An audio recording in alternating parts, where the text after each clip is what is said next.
በተያዘው የ5 ዓመት አሻጋሪ እድገትና ዘላቂ ልማት እቅድ በክልሉ 8 ልዩ የኢኮኖሚ ዞኖችን ለመገንባት ታልሞ ወደ ስራ መገባቱን የአማራ ክልል ርዕሰ መስተዳድር አረጋ ከበደ ገለጹ። ርዕሰ መስተዳድር አረጋ ከበደ የኢንዱስትሪ ሚኒስትር መላኩ አለበልና ሌሎች የክልልና የፌዴራል የስራ ኃላፊዎች የጎንደር የተቀናጀ አግሮ ኢንዱስትሪ ፓርክ ግንባታን በይፋ አስጀምረዋል። አብዮት ከፋለ ተጨማሪ አለው። የአምራች ኢንዱስትሪው በኢኮኖሚው እድገት ላይ ጉልህ ሚናውን እንዲወጣ የኢንዱስትሪ ፓርኮች መቋቋምን የግድ ይላል። በአገር አቀፍ ደረጃ በጥናት ከተለዩ 17 የግብርና ምርት ማቀነባበሪያ ኢንዱስትሪዎች ውስጥ 3ቱ በአማራ ክልል የሚገኙ ሲሆን ከነዚህ መካከል አንዱ የሆነው የጎንደር የተቀናጀ አግሮ ኢንዱስትሪ ፓርክ ግንባታ በይፋ ተጀምሯል። ኢንዱስትሪ ፓርኩ በክልሉ መንግስት አቅም የሚገነባ ዘርፈ ብዙ ዕድሎችን ይዞ የመጣ ግዙፍ የልማት ፕሮጀክት መሆኑን የአማራ ክልል ኢንዱስትሪ ፓርኮች ልማት ኮርፖሬሽን ዋና ስራ አስፈጻሚ አቶ ብርሃኑ ጣም ያለው ይገልጻሉ።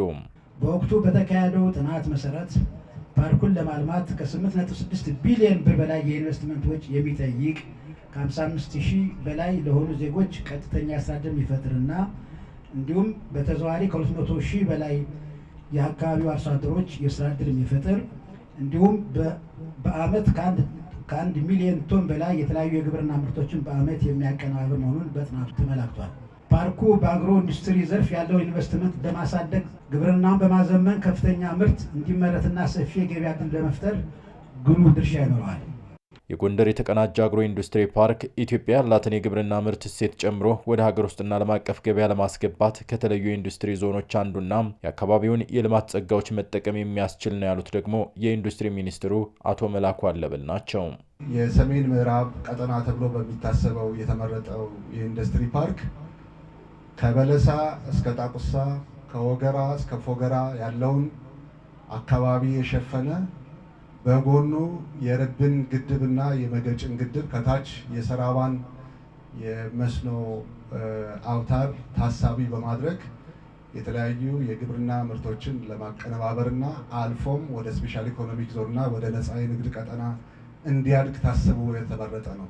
አካባቢው በጥጥ በሰሊጥ ሌሎች የቅባት እህሎች፣ አኩሪ አተር፣ በእንስሳት ሀብት በእጅጉ ለአግሮ ፕሮሰሲንግ የተመቸ መሆኑ አካባቢውን ይበልጥ ተመራጭ እንዲሆን አድርጎታል። በክልሉ በቀጣይ ዓመታት እንዲለሙ ከታቀዱ 8 የኢኮኖሚ ዞኖች አንዱ መሆኑን የገለጹት ርዕሰ መስተዳድር አረጋ ከበደም መሰል የኢኮኖሚ ልማት ተግባራት ተጠናክረው እንደሚቀጥሉም ተናግረዋል። ይሄኛው ቀጠና በማዕከላዊ ጎንደር፣ በሰሜን ጎንደር በሚል ብቻ የሚበየን ሳይሆን በልማት ቀጠናችን በ6ቱ የክልላችን የልማት ቀጠናዎች አጠራር የሰሜን ምዕራብ የልማት ቀጠና ብለን ነው የምንጠራው።